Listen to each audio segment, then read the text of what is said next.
আমরা নতুন ফারাক্কার ব্রিজে ওঠা শুরু করলাম। এই নতুন ফারাক্কা, ওইটা পুরনো। এটা এক সাইড খোলা আছে।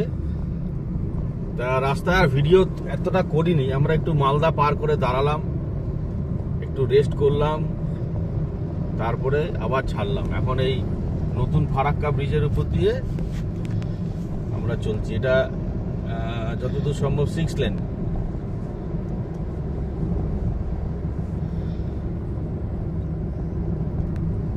অনেকক্ষণ থেকে ম্যাপে দেখাচ্ছে খালি ইউটার্ন ইউটার্ন ইউটার্ন, কিন্তু ইউটার্নটা হচ্ছে ওই যে ওই পাশে জাম আছে বলে দেখাচ্ছে।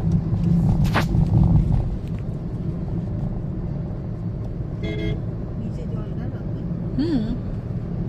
ওই পাশে গেলে ওই যে ব্যারেজটা ওই পাশে। এই আমরা উঠলাম নতুন ফারাক্কায়। ওই পাশে দেখা যাচ্ছে তোমার বাইরে যে গেট। এটা খোলা আছে, যেটা ডাউন লাইনটা খোলা। ওই যে লাইটগুলো দেখছো, ওগুলো ব্যারেজের গেটগুলো। আপ লাইনটা বন্ধ। ওই পাশে জামটা দেখো খালি। ও আরেকটা আছে। ওই পাশে জামটা দেখো, জাম। ব্রিজটা। ওই পাশে জাম দেখো ব্রিজের উপরে। ওটা পুরনো। এই জন্য ইউটার্ন দেখাচ্ছে, ওই যে দেখো। এদিকে মোবাইলটা একটু ঘুরিয়ে দেখাও। ওই দেখা পাশে যাচ্ছে। হ্যাঁ দেখা যাচ্ছে। ওই পাশে জাম কিরকম। দেখা যাচ্ছে। পুরো ব্রিজ সিল হয়ে আছে একদম। হ্যাঁ, ওই জন্যই এটা খুলে দিয়েছে। এটা যাওয়ার জন্য দিচ্ছে। ফেরার দিন তাহলে হবে মুশকিল না।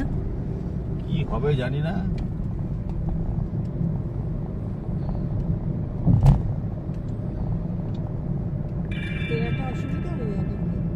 ট্রেন যাচ্ছে মনে হয়।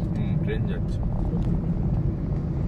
ফারাক্কা দিয়ে ট্রেন যাচ্ছে, ওই যে যেটা মানে মুভিং লাইট, সেটা ট্রেন। তুমি দেখতে পাচ্ছ না? ট্রেন যাচ্ছে, ট্রেন বন্ধ করলে। এই গাড়িটা আবার